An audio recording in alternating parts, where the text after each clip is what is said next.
Take it away, Katie. Away we go. So today's topic is community festivals. We are, shockingly enough, already coming close to the end of our Sacred Seasons series. So I hope you're feeling fully educated at this point or almost fully educated. We've got today, and then next month we'll talk about spring festivals, and then the following month we'll talk about summer solstice festivals, and then we're done. So Okay. we're almost there. So this month's topic is community festivals, which I think is a little bit different. I mean, not necessarily incredibly different, but it's a topic that is definitely not limited to formal religions for sure. Of course, we did New Year's festivals, and that's not also not limited to formal religious traditions. Um, but I think it'll be interesting for us to consider a little bit um, what what makes a community, what makes a community festival, and what community festivals are and are not part of religious faith traditions. So, getting started, we'll of course do some basics. What is a community?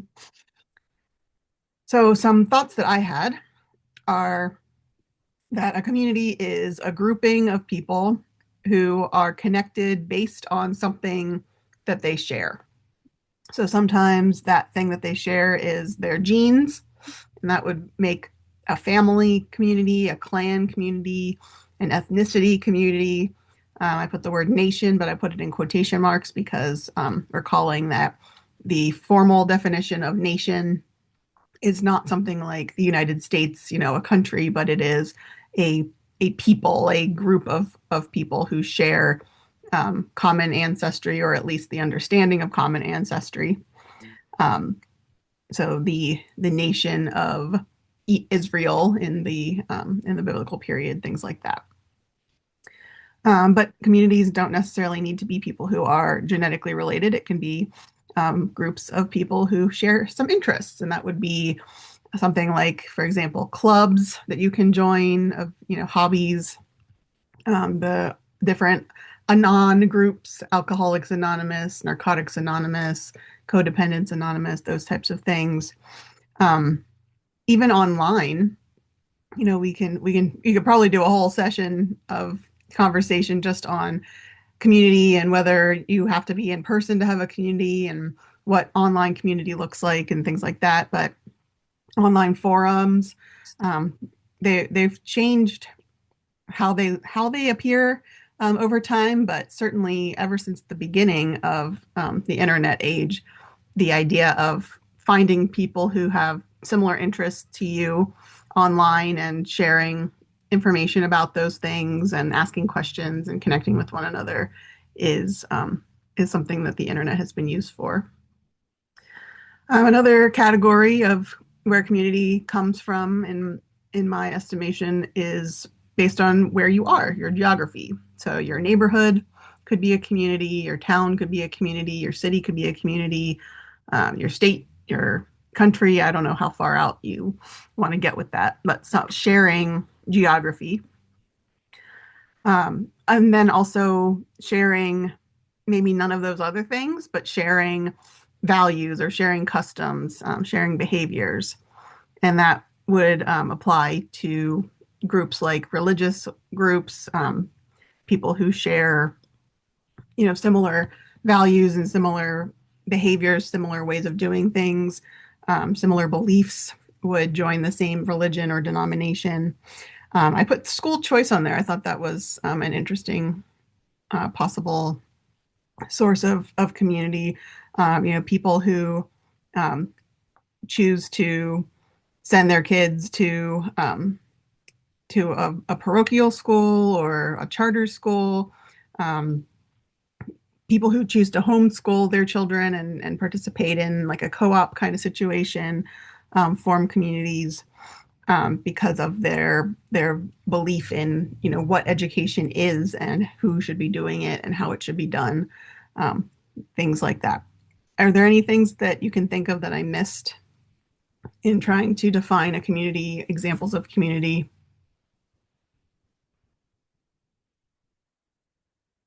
Did I do all right? Okay. So, examples of community, types of community.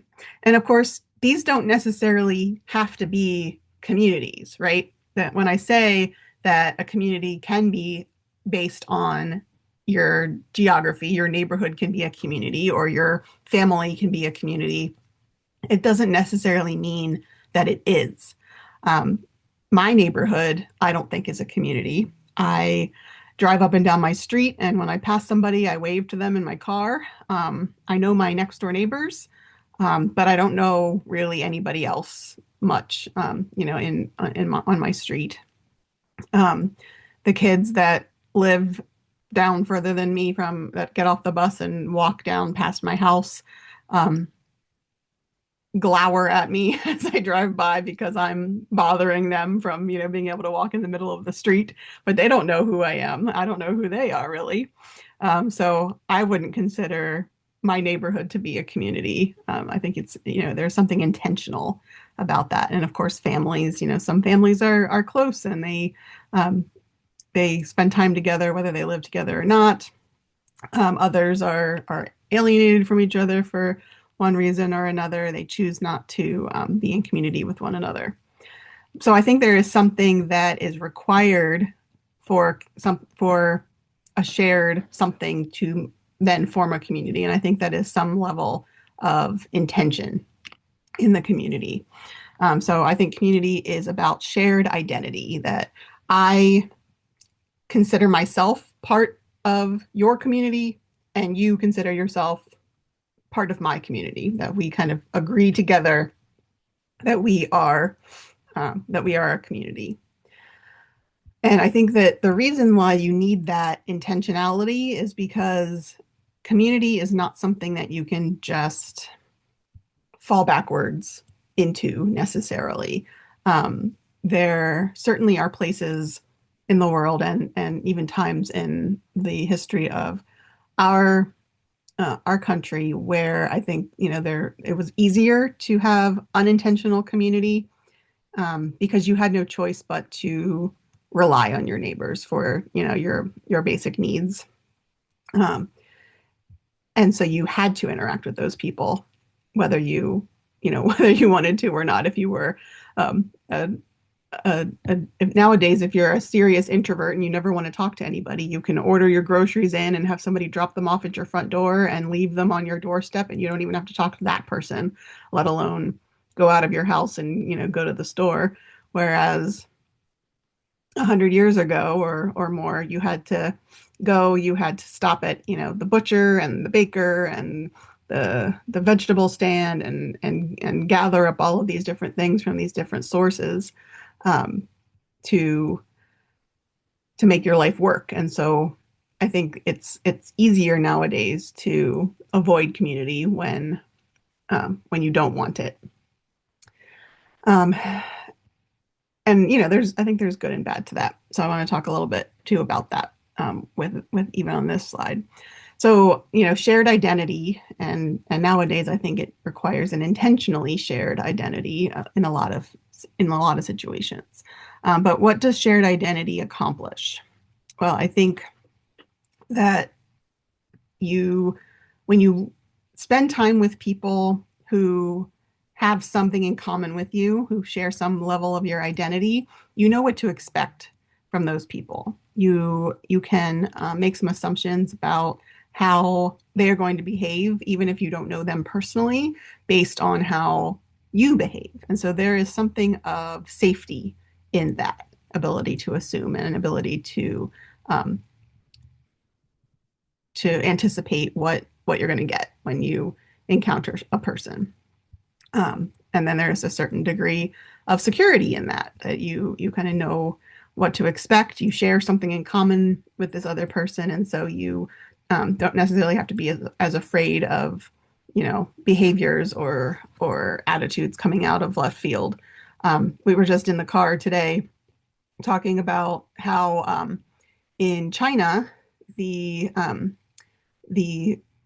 gesture that in our culture is the middle finger, in China is the little finger.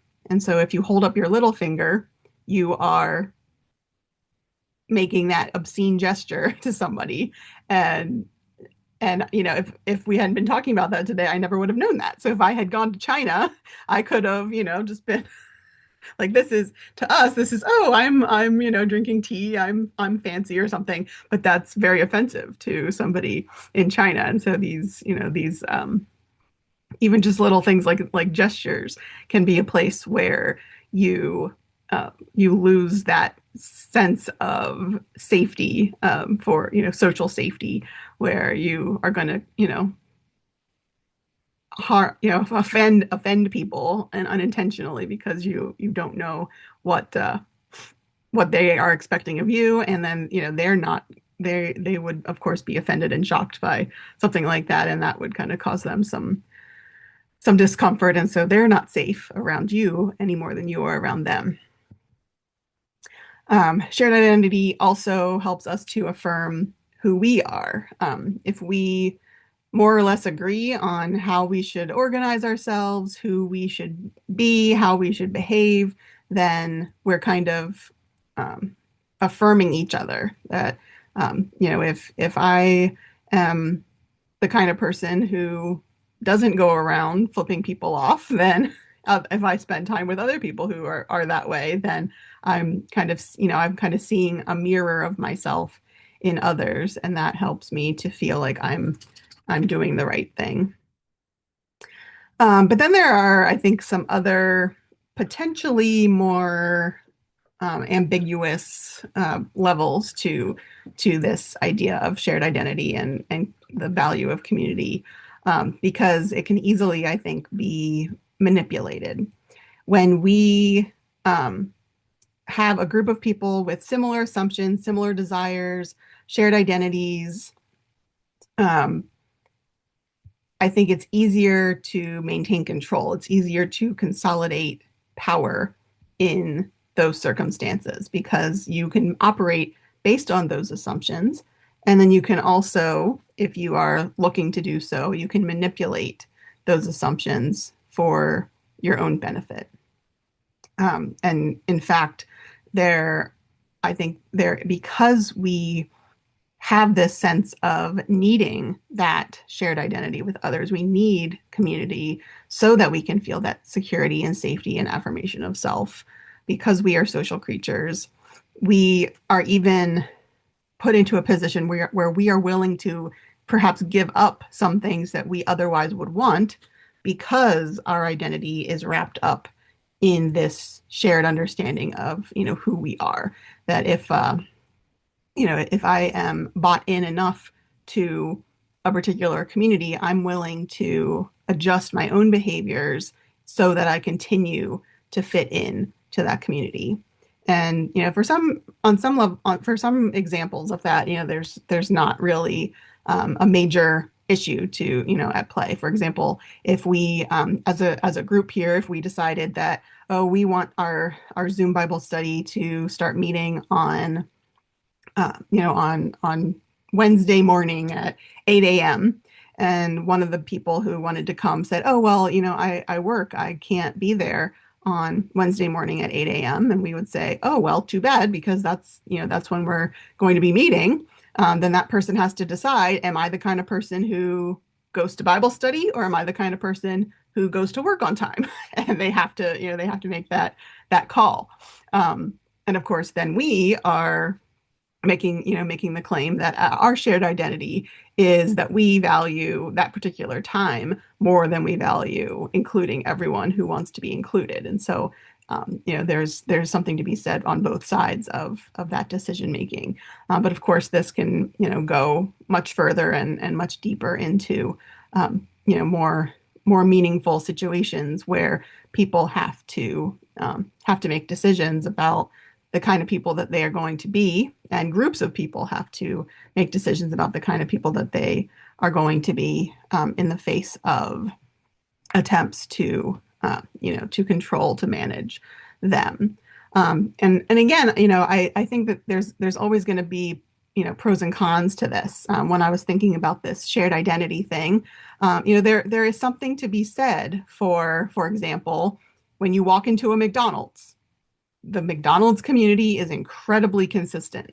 You can walk into a McDonald's and you can order whatever you want off the menu, and you know exactly what you're going to get. You can order a McChicken sandwich in California. You can order a McChicken sandwich in Florida. You can order a McChicken sandwich in Maine, and you're going to get the exact same thing no matter where you go. And so there is definitely a feeling of security and safety in that. But there's also, of course, a level of control in that. Maybe I don't like the type of mayonnaise that they put on the McChicken sandwich. And if I own a McDonald's franchise, I want to get a different kind of mayonnaise. Well, I can't because I'm part of that community and it needs to maintain that consistency. And so the powers that be would control that and prevent that difference in expression or difference in opinion. And so there's always in community going to be this kind of give and take between the needs of the individuals and the desires of those in power or the desires of the group, if it's a kind of more democratic group. And there's always going to be um, that those two kind of that tension at play. Any questions, comments, anything that pops into your head on any of that?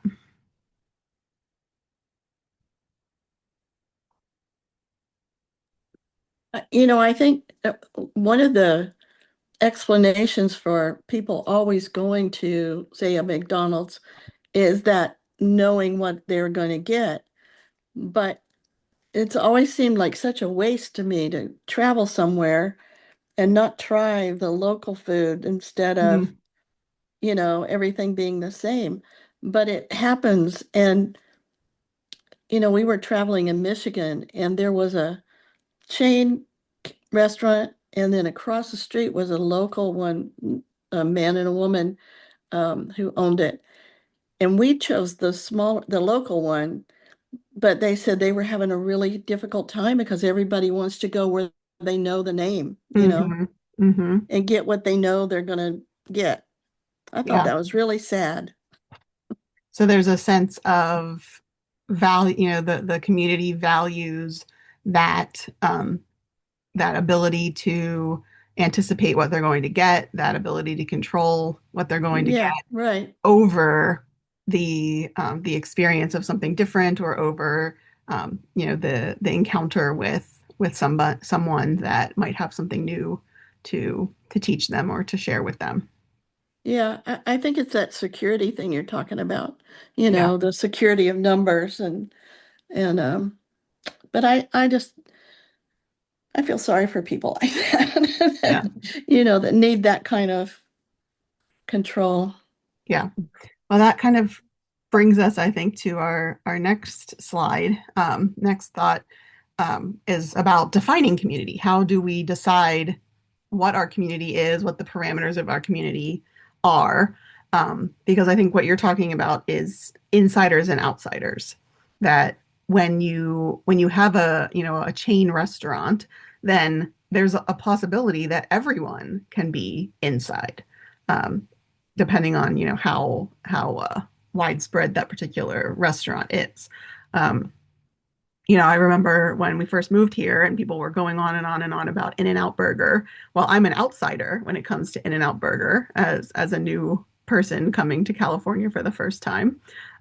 Because I didn't grow up with that around. I never had that around where I grew up. And so I didn't know, you know, um, what all the lingo and all of those things and all the secret menu items and all the stuff that they go have going on there. So I am very clearly by definition an outsider in the In-N-Out Burger community. Now when it comes to that kind of thing, all I have to do is go there a few times and learn more about how it works and what I like and what I don't like there. And then I can be part of it. But there are other communities that, it's not quite so easy to permeate those, that the fence, so to speak, between insiders and outsiders. But in order for a community to exist, there has to be somebody that's not part of that community, right? That there's no such thing as a community where everyone is part of the community. We can try to say that that's true, but it's not. It can't be because the purpose of community is to find, those shared identities, to find those things that we have in common. And you don't even know that you have something in common with someone else if you've never encountered someone that you don't have that in common with. Um, I think about Bob and how he grew up in a Lutheran church. His dad was Lutheran forever. His mom became Lutheran when she got married years and years before Bob was born. He spent all of his religious education around other Lutherans. Then he went to college, which was at a school where main the main school chapel was Lutheran, and then he went to Harvard Divinity School, where there's quite a bit of diversity, not just in terms of the Christian groups that have students there, but lots of different other religions that go there as well to study religion. And so there's this moment of, oh my gosh, like I didn't even realize that that was a topic that, people disagreed on, because he never encountered people who didn't already share that assumption with him. And there's no point in, there's no need to talk about it. You don't even realize that it's something that you could talk about until you encounter somebody that has a different idea, a different opinion than you. And so to define ourselves, we have to have somebody against whom to define ourselves. And I think that's just part of um, human nature. Um,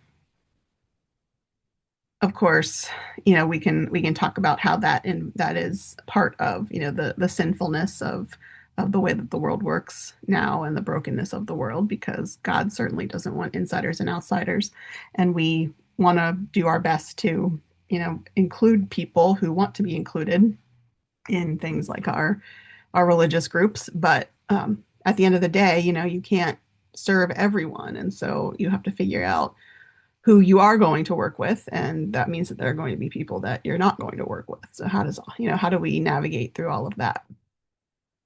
Um, there's also interest, I think it's interesting when you're thinking about defining community. In some ways, the people on the inside of the group define their community, define, the parameters. But there's also a sense in which the people who are outside of the group define the parameters. That, I'm not the kind of person who would join that kind of group. And in some ways, that defines the group just as much as the people that are in the group itself. As a random example that just popped into my head, if you have a local chess club and people who are interested in chess can, come and join your chess club, and somebody like me who doesn't know how to play chess says to herself, oh, well, I would never be welcome in a place like that because I don't know how to play chess, then and I spread that message. Oh, they don't want us people that don't know how to play chess at their club. Then that creates a line between people who can and can't play chess, not people who are and are not interested in chess. If I'm interested in chess but don't know how to play, I could decide I'm just going to show up and see what happens. And maybe I will get rejected, which speaks into that safety and security piece that, because the insiders do get to define themselves just as much as I get to try to define them. Maybe I show up, and up to that point, they've never had someone who doesn't know how to play chess show up. And instead of rejecting me and saying, oh, well, you're an outsider, you don't belong here, they redefine the community, and they say, oh, well, we are a place where people who are interested in chess come. And so if you're interested, we would be happy to teach you, how to play chess. And that reshapes the definition of that community and the makeup of that community. So we're constantly negotiating insiders and outsiders. And I think that's probably why, dealing with community and dealing with, those social interactions and situations is so fraught for so many people, especially, I think about my middle school children who are going through that period of time in their lives where they're trying to navigate all of these types of questions about their identity and where do they fit in and are they insiders or outsiders and how do they indicate that they are insiders to so that they feel included and they feel that sense of belonging that they're looking for.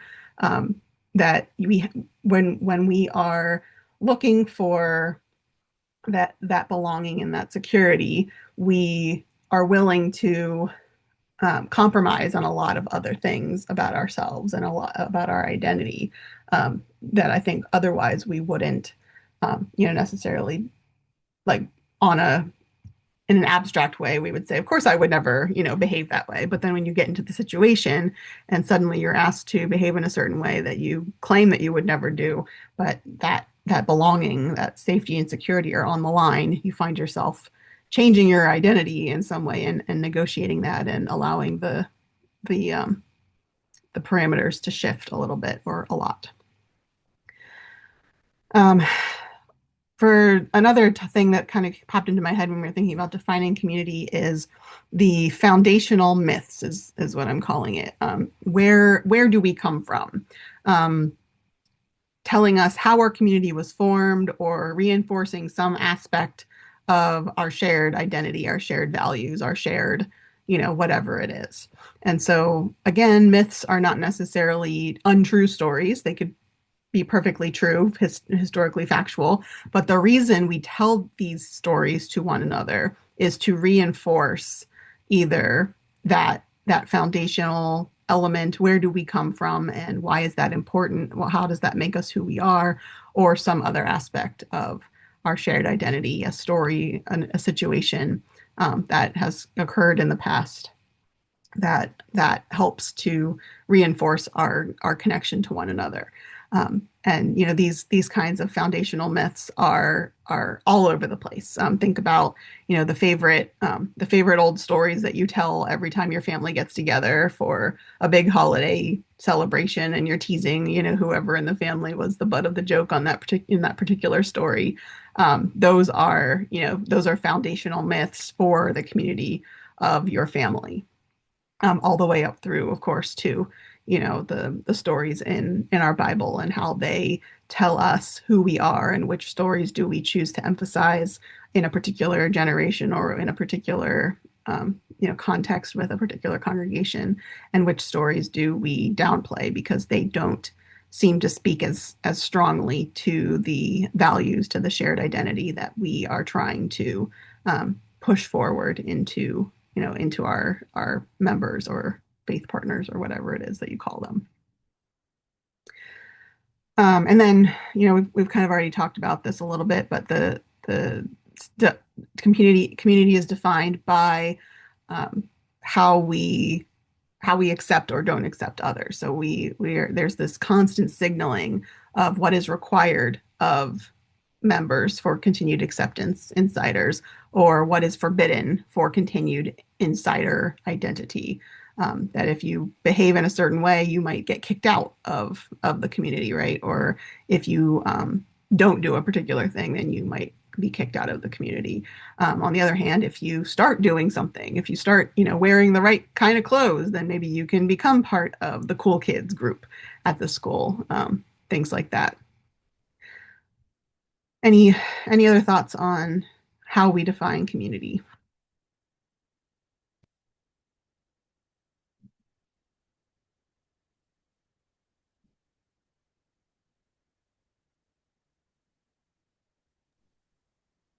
Well,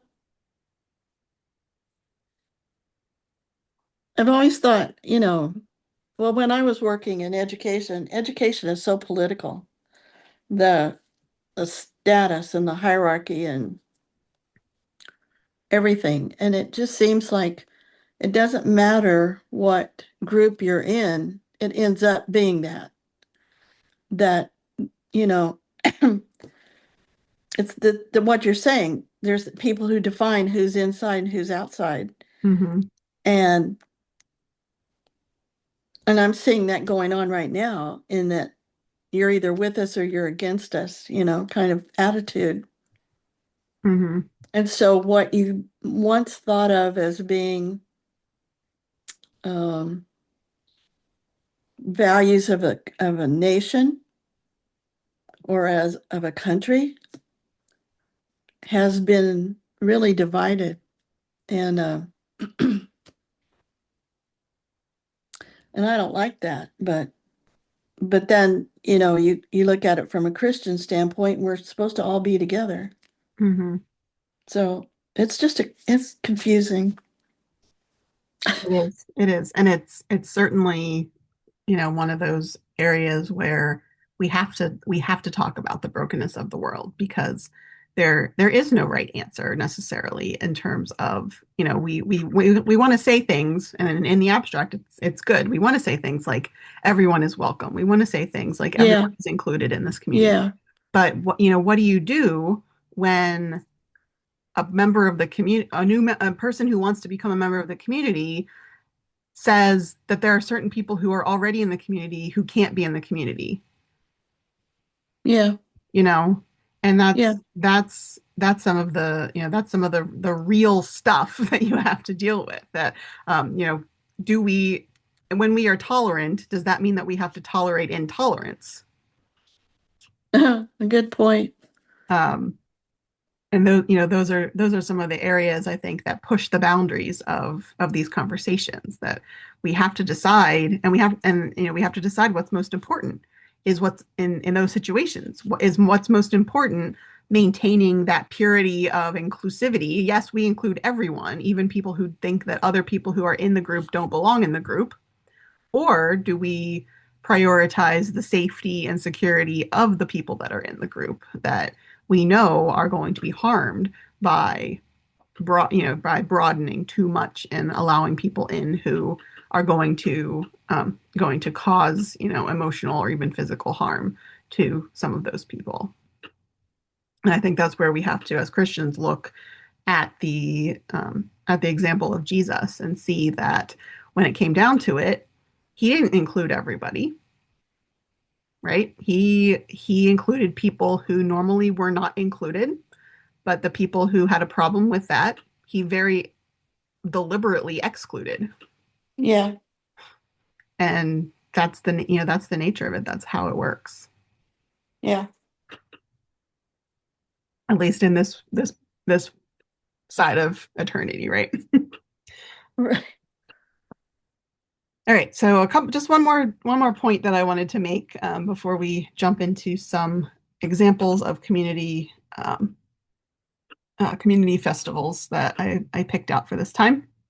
I want to talk about religion because, like I said before at the beginning, community is not a concept that is strictly just for traditionally what we understand to be world religions. Community is something that is everywhere. We talked about families, we talked about clans, we talked about hobbies and clubs and all these different things, the possibilities, the geography, and so religion is only one type of community. And so trying to figure out, where do we draw the line, or do we even care about drawing the line between religious community festivals, sacred community festivals, if you will, and secular community festivals, non-religious community festivals. And in order to do that, we have to think a little bit about what religion is. And I found a definition of religion online that I wanted to read to you, and I pulled out a few words that I thought were important from this. Religion is a range of social cultural systems, including designated behaviors and practices, ethics, morals, beliefs, worldviews, texts, sanctified places, prophecies, or organizations that generally relate humanity to supernatural, transcendental, and spiritual elements. Although there is no scholarly consensus over what precisely constitutes a religion. Religions have sacred histories, narratives, and mythologies, preserved in oral traditions, sacred texts, symbols, and holy places that may attempt to explain the origin of life, the universe, and other phenomena. Religious practice may include rituals, sermons, commemoration or veneration, sacrifices, festivals, feasts, trances, initiations, matrimonial and funerary services, meditation, prayer, music, art, dance, or public service. So that describes a lot of different things. So I thought it would just be interesting for a minute before we talk about some of these actual religious community festivals to talk about this question. Is the 4th of July a religious observance? Because it said in this definition that there is no scholarly consensus over what precisely constitutes a religion. But I picked out these words, and I think that a lot of these words can be used to describe something like the 4th of July and the quote unquote religion of the United States. So symbols, shared symbols are important. Well, we've got that. We've got the flag, we've got the Statue of Liberty, we've got these particular even some of the history and veneration. I didn't pick that one as one of my possibilities here, but we've got the symbols of the founding fathers and these individuals and stories and mythologies that have grown up around them. There's even to some degree a sense of that supernatural, that transcendental. There is an actual painting of George Washington being raised into heaven in where is that? It's in one of the government buildings. I forget which one. But these mythologies go so far as to turn these human symbols into quasi-religious, quasi-spiritual figures. So we've got that element of it. We've got the rituals part down. We have our pledge to the flag that we have children saying. Some places still every morning, other places, nowadays once a week. But it's still part of our culture. We've got sacred texts, right? The Constitution is certainly something that we hold dear as part of that religion of the United States. And we've got initiations. Here's a picture of a group of people who are becoming citizens. They are going from being outsiders to being insiders. And there is an initiation ceremony that they have to go through in order to be accepted into membership in the community, in the group. And I could go on and on and on this. But the point being that there isn't a really a distinct line that can be drawn between religious communities and non-religious communities. And I think the point that I want to make with this is mostly just to say, we have to be careful with this stuff because we can very easily, if we're not aware, if we're not considering our behaviors and the way that we connect ourselves and the way that we share our identity and place that shared identity with particular groups, then we can end up putting ourselves into situations where we might even go so far as to prioritize those identities over our Christian identity. And Jesus reminds us that our Christian identity is supposed to be at the top. Even our family communities we're supposed to reject if they are going to cause us to lose our Christian identities. He tells us that we have to hate our father and mother if we want to follow him. I don't think he was being literal with that necessarily, but that we have to be willing to give up all of those other identities, all of those other sources of security and safety and belonging when push comes to shove. So any comments, questions on any of that introductory stuff before we jump into a few examples of community festivals? I think what we've just talked about has become more blurred recently. The lines have become more blurred. Can you say more about that?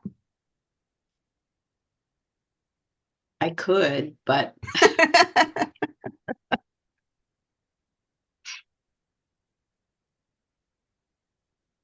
you can read between the lines, I think. Well, I don't know if it's blurred or the fact that it's always been there, you know. Um, and people defend the the rituals and the symbols, and they defend them really strongly, you know. Mhm. And so I don't know that it's blurred. It's just it's always been there, and we've never thought about it, you know. It's Mm. just something we did. I mean, when I was a kid in school, we started every morning with the Lord's Prayer and the Pledge of Allegiance, and sometimes we sang a song like God Bless America or something. Yeah, I don't know. But I mean, there was a whole ritual that we did every morning before school. And so I think it's always been there.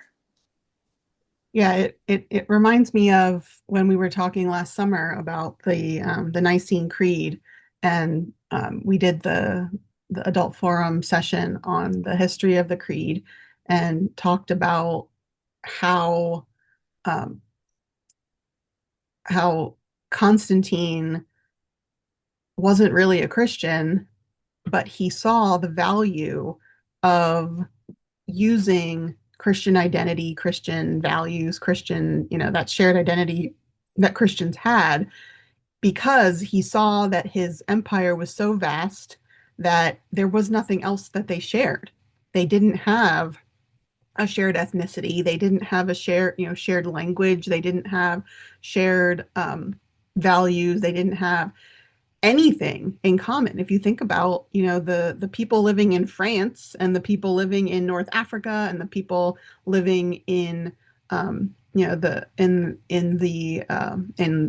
land that is now Turkey. I mean, the difference in the way that they live, in the climate that they experience, and the things that they eat, even in the number of hours in the day for a lot of those people, it's completely different. And so if you have nothing else that you can use to bring people together and make them feel like they are part of one community, then you're looking for something that's going to bring them together. And Constantine realized that Christianity was perfect for that because it appealed to the masses. It was a religion that was of the people, um, and so could very easily be manipulated into being that thing that brought the people together. Because when there's something that everybody shares, it makes it possible for you to govern without having something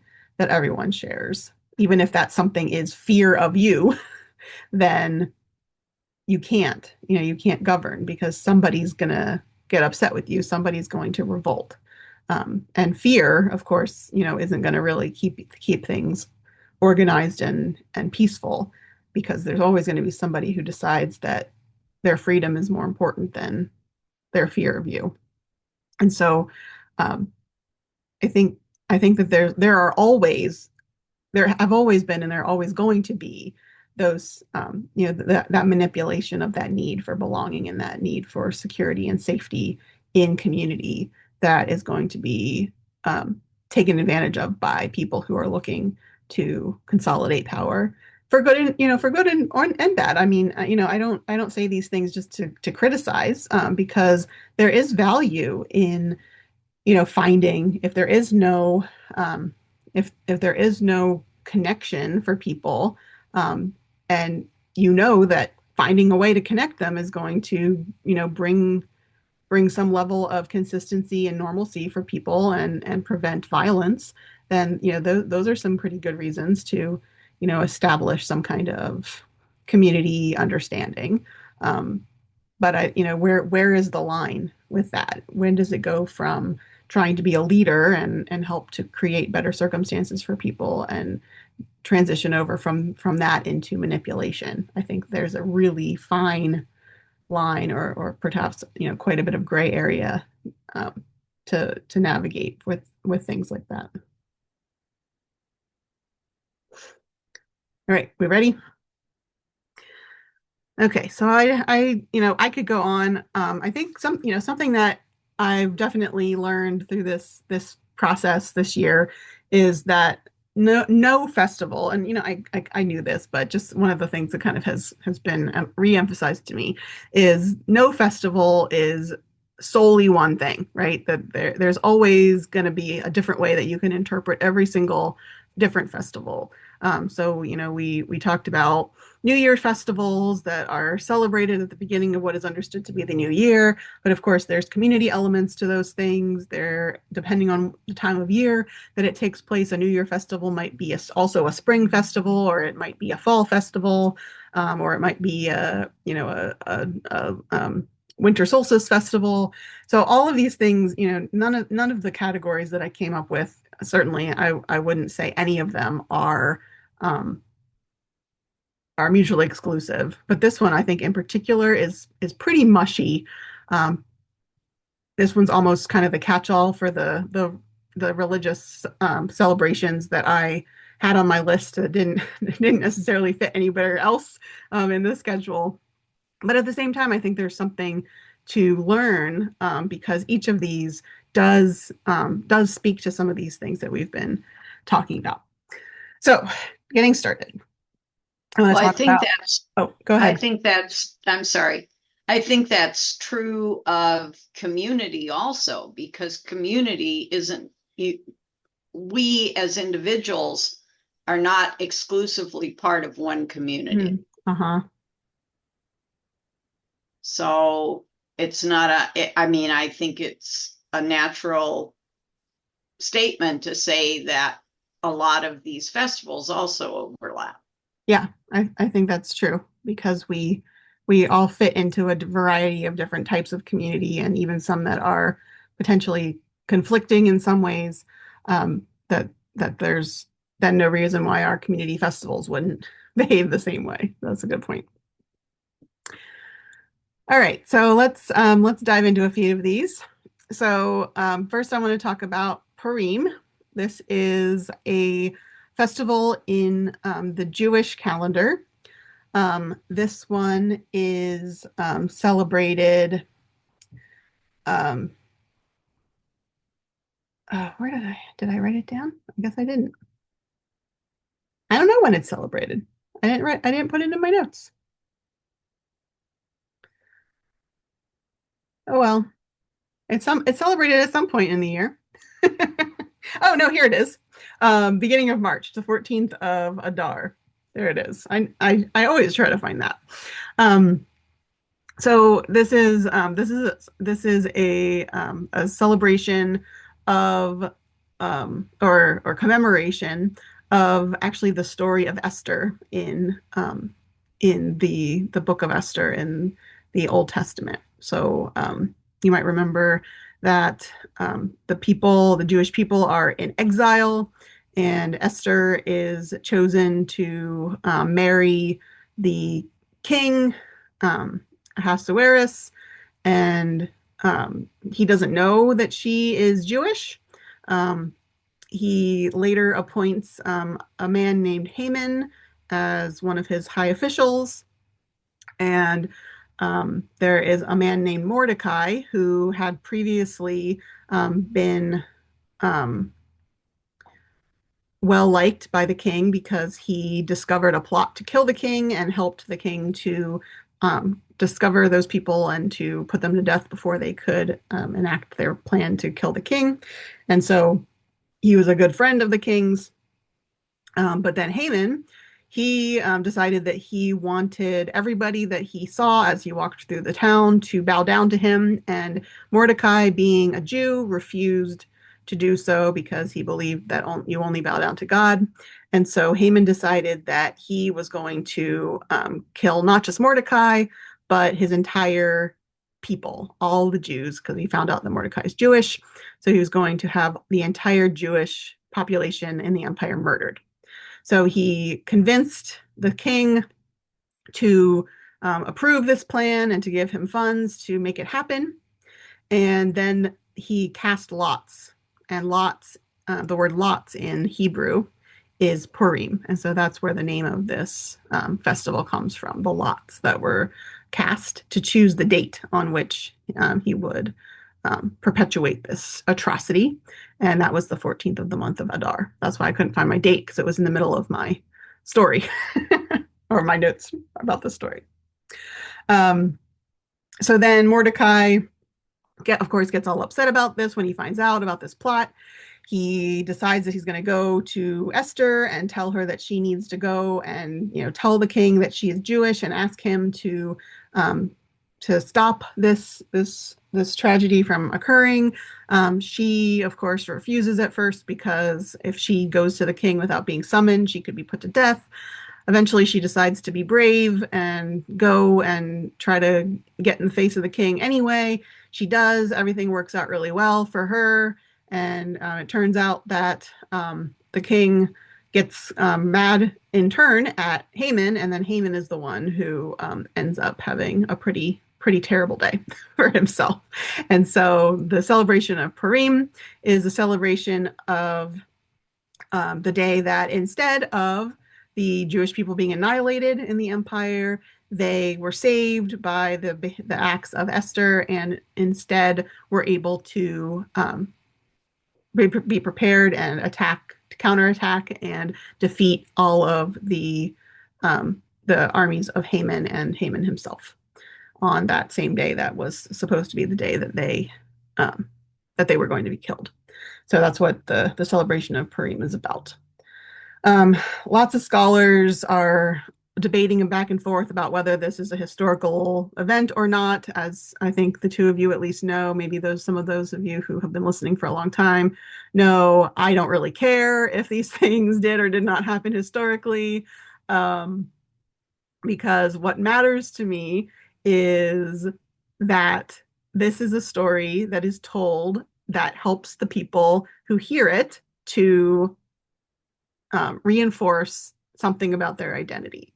So what is it about this story that is being emphasized by highlighting it year after year after year?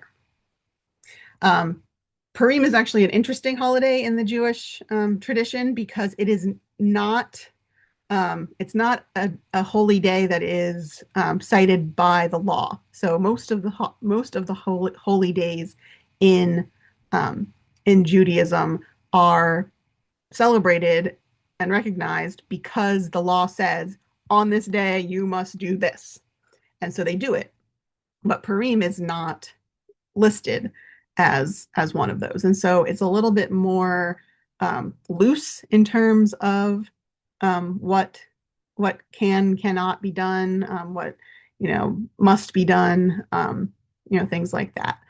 And there's some really interesting historical practices that I want to share with you.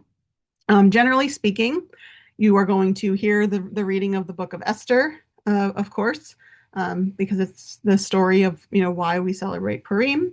There is giving food gifts to friends. There's giving charity to the poor. There is eating a festive meal.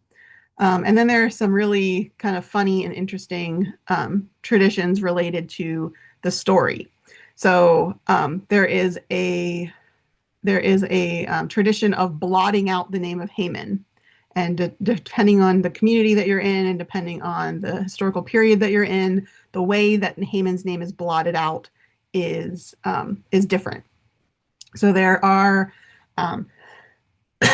some places where, in the reading of the story, that whenever Haman's name appears, which is 54 different times, the congregation makes noise to blot out the name of Haman. This practice is at least as old as the 13th century in France and Germany. So that's kind of an old tradition. Of course, some of the Some of the rabbis have gotten a little upset by this because it definitely disturbs the worship in a way because they are making so much noise. There is, in fact, a special noise-making machine called a grogger that is often used. It's like a ratchet that they twirl and make lots of noise to cover up the name of Haman in the reading of the story.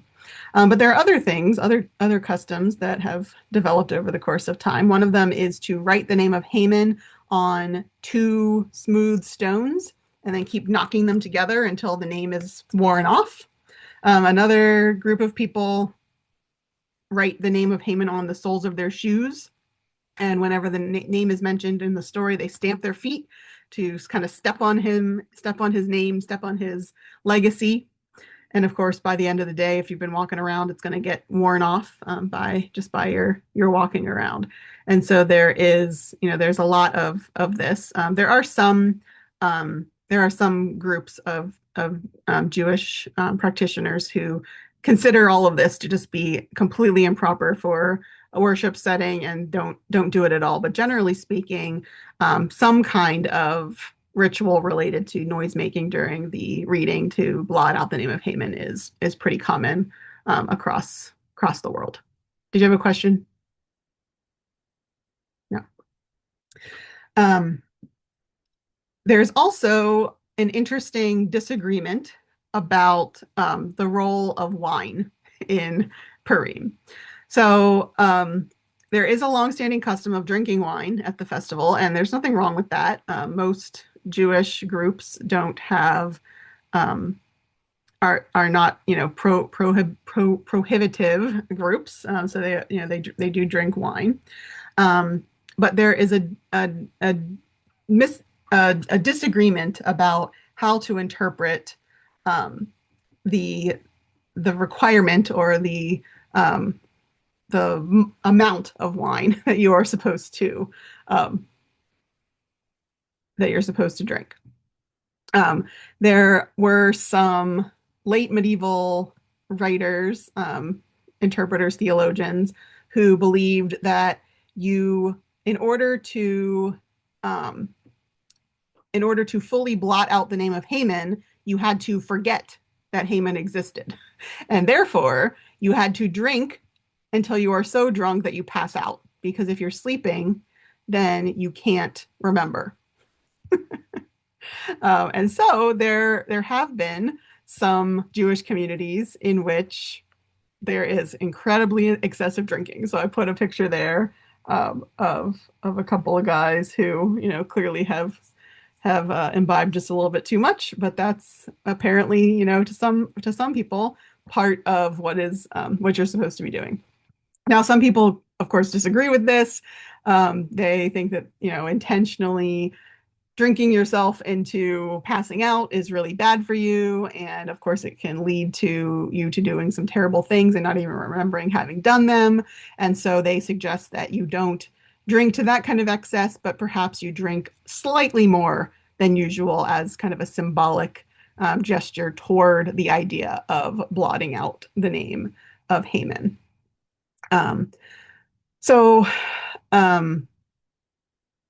there's a difference of opinion on that depending on where you live. There are some other traditions that have been used in a variety of different places over time, but they kind of are more or less widespread depending on when we're talking about or which one we're talking about, including dressing up in costumes. You see some people there dressed up in costumes, and that helps specifically with the giving of gifts to your friends and to the poor. If you are in costume, then it's anonymous, and so it helps to prevent people from feeling obliged to one another, because then it's no longer charity if you're giving with intention of having to have somebody pay you back or give you a gift back or something. There have been places where Haman has been burned in effigy and paraded through the streets. And then there are places where traditions that started in the Middle Ages of doing comedic reenactments of the story of Esther kind of developed and turned into different kinds of comedic plays. So some, today the plays that are done on Purim don't necessarily have to be related to Esther at all. They can be almost anything that is amusing to a Jewish population. It can be a different Bible story. It can be, something related to Jewish culture. Pretty much anything can be part of that. And so I put up there in the upper left-hand corner, there are some guys there who are doing one of the plays of some kind. It could be that they are trying to reenact the Esther story, or it could maybe be like Joseph and the Pharaoh or something. I don't know. And then I hate to leave this one on a down note, but I do have to point out that Purim has a little bit more recent history related to it that was important during the occupation of the of Europe during World War II with Adolf Hitler and his attempts to outlaw Judaism. He forbade the observance of Purim when he was in charge, and he, in fact, often used imagery related to Purim in his speeches to justify the behaviors that he was engaging in related to the Jews. So, for example, in a speech that he made the day after Kristallnacht, um, one of his buddies made a speech that said that where he said that just as the Jew butchered 75,000 Persians in one night on Purim, the same fate would have befallen the German people had the Jews succeeded in inciting a war against Germany. The Jews would have instituted a new Purim festival in Germany, and so they therefore justified their actions on Kristallnacht. And often Nazi attacks were intentionally coordinated to fall on Jewish festivals because they were thinking that they would, be busy in their festival and not paying attention, and so it would be easier to complete the attack or whatever it is that they were doing. And Purim was often chosen for that. And so in 1942, 10 Jews were hanged to avenge what is part of the story. Haman's 10 sons were hanged as part of the retribution against Haman and his attempts to kill the Jews. And so they claimed that these 10 Jews were hanged to avenge the deaths of Haman's sons.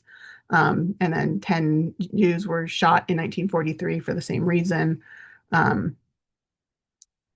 So there are lots of examples of Purim imagery being used to justify and all the horrors that were done to the Jews, of course, in an attempt to not only get rid of them, but to humiliate them, to undermine even their very religious festivals, and especially one like this, where it's supposed to obviously be lighthearted and fun and community based. That's pretty awful, but understandable in terms of what it is they're attempting to do, because I think that works. Unfortunately, it's a good strategy if you want to demoralize a group, take their most fun holiday and turn it into a time of mourning and fear. And that's certainly a tactic that can work. So questions or comments on any of that?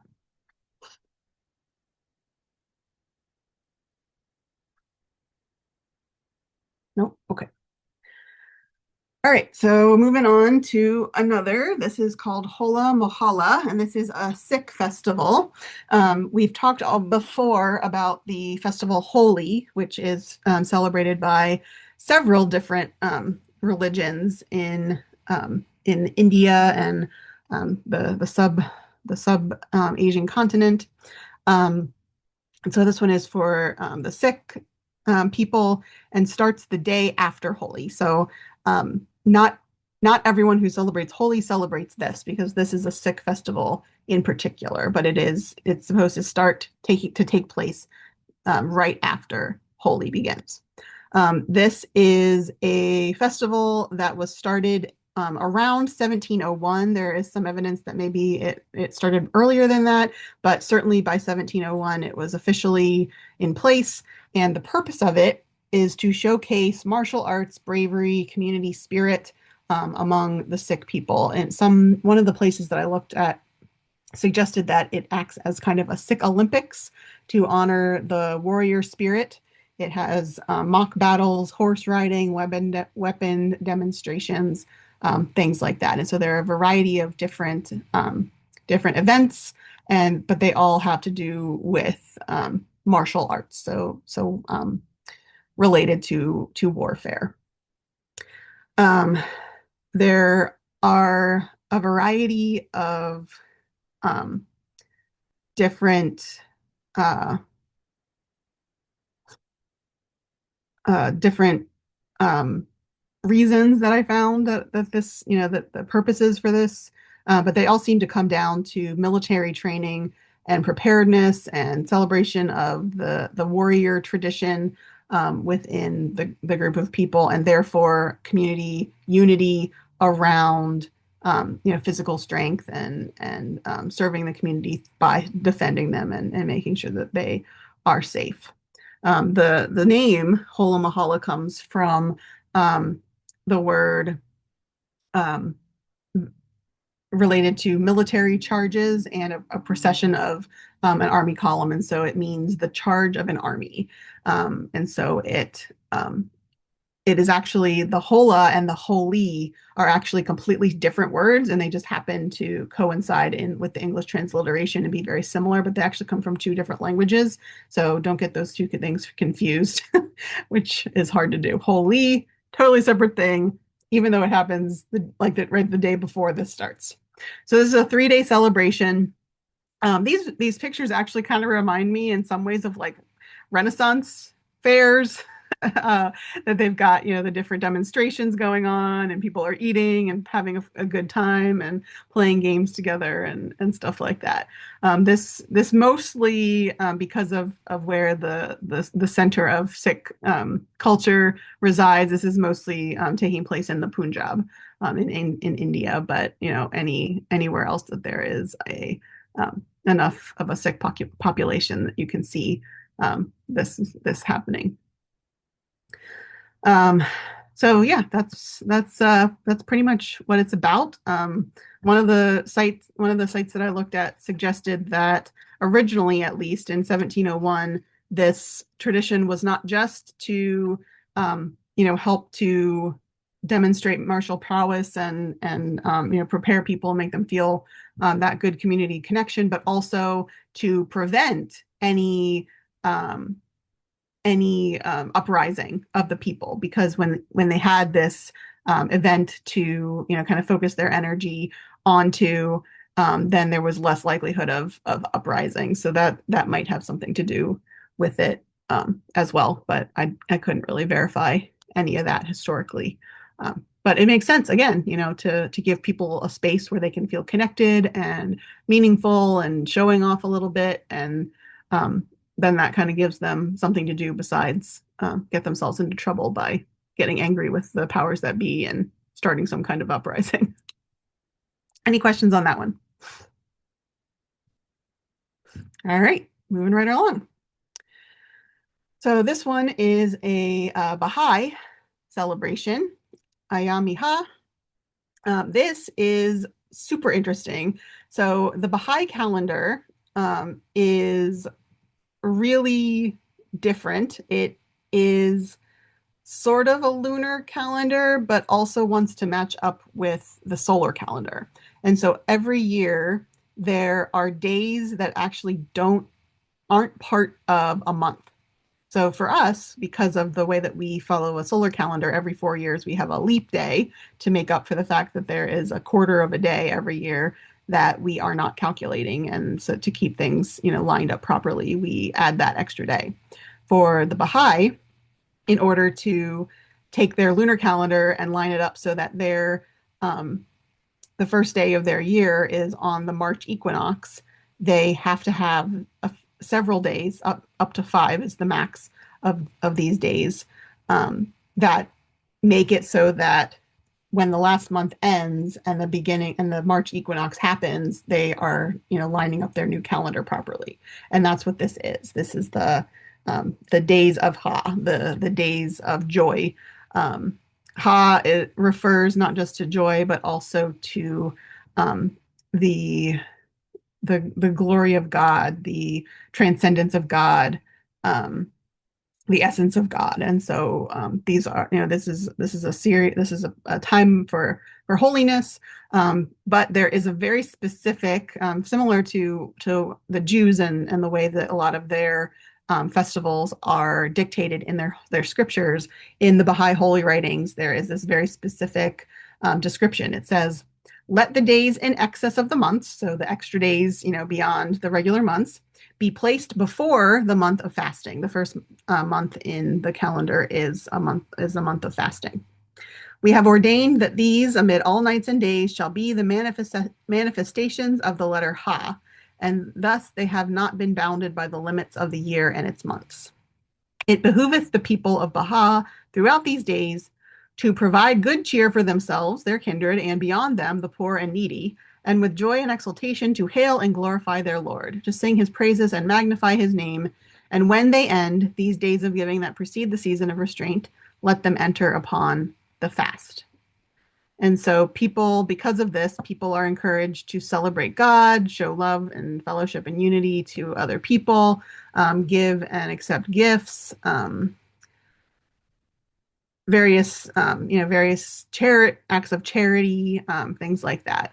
So it's a wide variety of things that are done, but the purpose of it is to be cheerful, to make others feel cheerful, and to create an atmosphere of love. So I just found a couple of examples. One of them here is a community garden that was started one year during this period by a Baha'i community. And then there's a picture there of a family that they're making cookies, and their plan is that they're going to take those cookies and they're going to give them to the teachers at their school so that they can, bring some cheer and make them feel loved during this period of the year. Any questions on this one?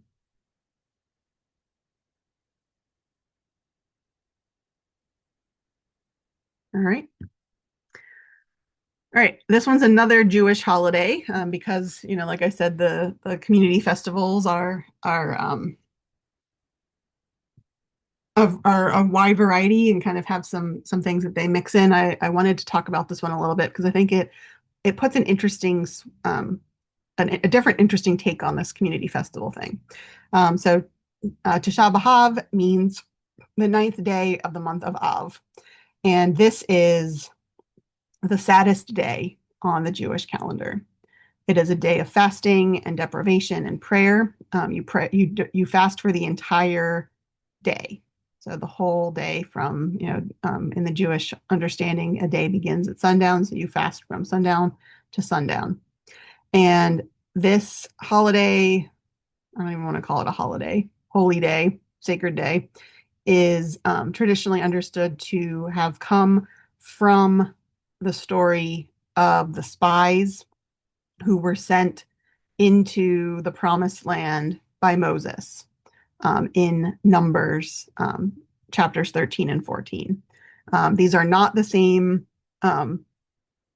guys who went into Jericho and ran into Rahab and then came back. That comes later. This is when Moses was still around, and they send these spies into the land, and they come back with frightening reports. They say that it is a land flowing with milk and honey, but that there are all these strong and mighty peoples that are occupying it, and so they are afraid.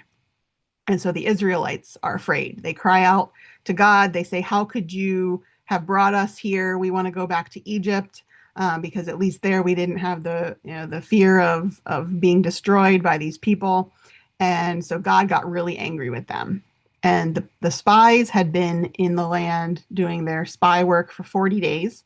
And so God said that because they were in there for 40 days and they saw things and they did not trust in God, therefore, the people who complained against God and did not trust God would wander in the desert for 40 years, one year for each day that the spies were in the land. And so this is the beginning of the understanding of this day of sadness, this day of mourning. Then over time, additional sorrowful events in the life of the Jewish people were added onto this day. And again, whether these events actually took place on this day in that year or not doesn't really matter to me. What matters is that the people behave as if these things all happened on the same day, and therefore we are mourning these events because they happened they spiritually happened on this day. And so the belief is that both of the temples in Jerusalem, the one that was destroyed by the Babylonians and the one that was destroyed by the Romans, were both destroyed on this particular day in the calendar. And each time that happened, there was a period of suffering for the nation from which they were never able to recover. There was also the Bar Hakba revolt is believed to have taken place on this day, or it was ended on this day, with the butchering of the Jews of Batar and the Temple Mount being plowed over on the same day. And then there are lots of other ones over the course of history. The expulsion of Jews from England is believed to, is said to have happened on this day. The banishment of Jews from Spain in 1492 on this day. And then there are lots of other things that have been associated, if they didn't happen on this particular day, near this particular day. So, of course, lots of Holocaust-related atrocities are added to the list, things like that. And so in order to commemorate this day, the there are a lot of things that you do not do during the period of this day, unless the day is on the Sabbath. If the day is on the Sabbath, then it gets pushed off to the next day.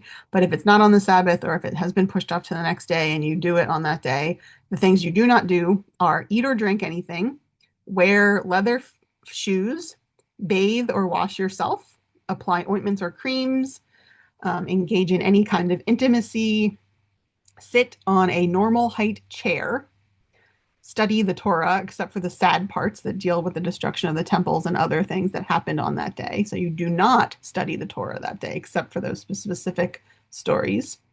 You do not send gifts. You don't even greet one another. You are allowed to respond to greetings from other people who are not Jewish, but you're not allowed to initiate a greeting. You're not supposed to engage in outings, trips, or other pleasurable activities, and you're not supposed to wear festive clothing. The services usually involve stripping of the ark and keeping the lights dim. And there is a chanting of the Book of Lamentations, which is believed to have been written in the aftermath of the destruction of the temple and of Jerusalem as a whole by the Babylonians during that at the beginning of the exile. And so that is, that makes sense as part of that process. So I just found this one to be extremely helpful to, to kind of complexify our understanding, because community, of course, isn't just something to be celebrating all the time, something that's happy and exciting. Community is about finding those places where we connect with one another. And if there's any people in the world who, find solidarity in their shared suffering, it's certainly the Jewish people. So any comments or questions on this one?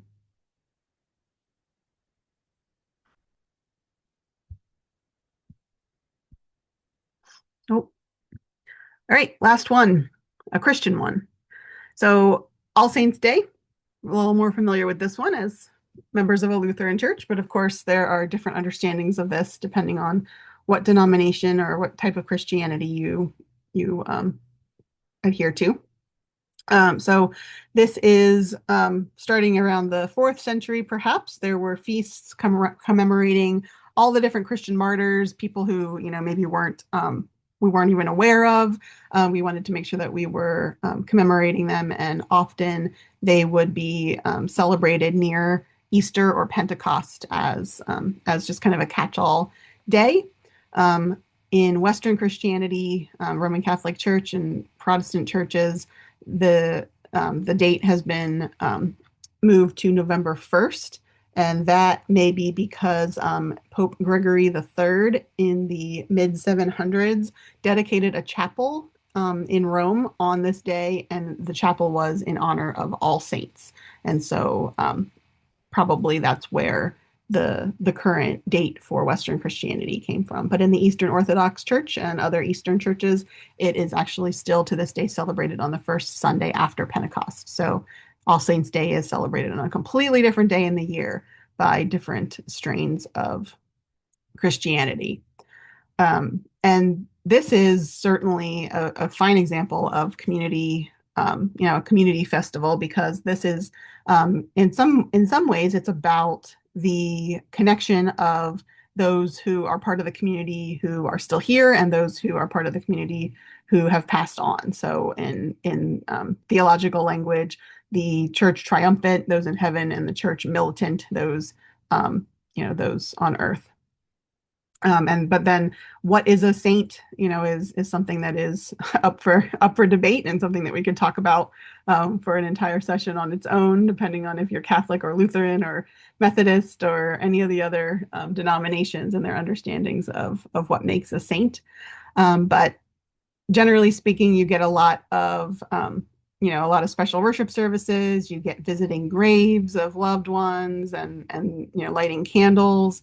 You get special offerings in some places. And then, in Western communities, it's often closely tied to All Hallows Eve, Halloween, and then All Souls Day, which is November 2nd, for Catholics. Any questions on that one? That was a quick overview. All right. So that was all the examples that I had. I'm sure you can think of lots of other ones. But just thinking about, kind of as we wrap it up, what does this mean? What is the purpose of community festivals? Well, certainly forwarding that sense of community identity is important, and reminding people of what it is that connects them. All the different stories that are told, and even the foundations of some of these holidays are, maybe not necessarily always heavily emphasized within the holiday itself. You just kind of do the thing.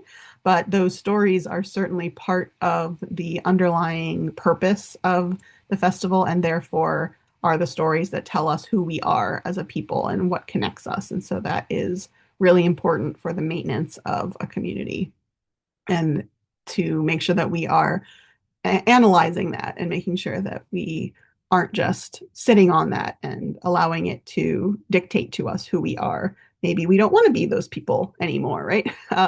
Or maybe we want to differently understand the meaning of that story. Um, Giving an opportunity for deeper relationship and celebration of relationships, things like that, and emphasizing of those shared values, and making sure that people are feeling connected to one another, for good reasons, sometimes for nefarious reasons, but always related to connecting people to one another and their identities. Any other things that you saw there, themes, threads throughout? Pretty much covered it. All right. Well, then that's all I got for today. Thank you. Thank you. Yeah, as always, Katie, thank you for the time you invest. Yes, Yes. To put this I enjoy together. this very much. You know what? Because we did the thing about Ramadan, Uh-huh. I really was able to understand it better, because Oh, it good. just happened, Uh-huh. and there was a lot of criticism of the mayor of New York Mm-hmm. because he was celebrating it. And when you understand that it's just really a family dinner, Yep. you know, Right, right. it makes it a whole different thing. But man, some people really get uptight about it. Yes. And that's why I've enjoyed making these connections in these thematic ways because it's not really so different. It's just Right, right. I the think way that it's celebrated might be a little different, but what they're trying to do is the exact same thing. and that's true about these Yeah. festivals, you know. They all have the same underlying thing, and that I like that you brought that out. Yeah. All right. Well, thank you so much. Thank Next you. month, we will be on to spring festivals. Okay. Thank you, Katie. Thanks, Cindy. Thanks.